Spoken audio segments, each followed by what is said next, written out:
হালিম রান্না করতে যাচ্ছেন কিন্তু পারফেক্টভাবে হালিম রান্না করতে পারেন না, কোনো চিন্তা নেই। এই রেসিপিটি একবার দেখে নিলে আপনিও পারবেন পারফেক্টভাবে হালিম রান্না করতে। আসসালামু আলাইকুম। তো চলুন হালিম রান্না শুরু করে দিই। এখানে আমি 300 গ্রামের মতো গরুর মাংস নিয়েছি।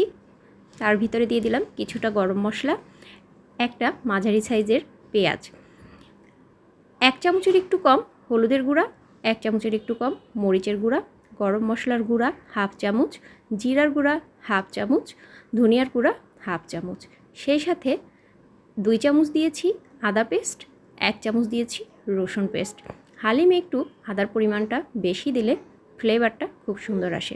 তো আমি এই সব কিছুকে প্রায় 10 মিনিটের মতো হাত দিয়ে ভালোভাবে মেখে নিয়েছি।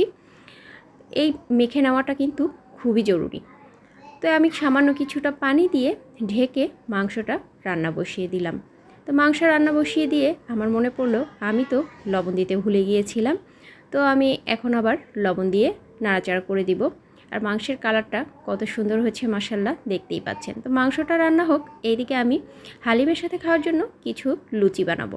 তো কিছু আটার ভিতরে আমি দিয়ে দিলাম পরিমাণ মতো লবণ, এবার পরিমাণ মতো পানি দিয়ে আমি খুব সুন্দর একটা সফট ডো তৈরি করে নিব। তো ডোটা তৈরি করার পরে ঠিক এরকম হবে, টান দিলে অনায়াসে ছিঁড়ে যাবে। তো আমি এবার এটাকে উপর থেকে কিছুটা তেল মাখিয়ে ঢেকে রেখে দিব। আর ওইদিকে আমার হালিমের মাংসটা কিন্তু অলমোস্ট রান্না হয়ে গিয়েছে। তো কি সুন্দর একটা কালার এসেছে, দেখতেই পাচ্ছেন। আমি আবারও একটা মাঝারি সাইজের পেঁয়াজ দিয়ে দিলাম আর প্যাকেট হালিমের পুরোটাই ঢেলে দিয়ে দিলাম।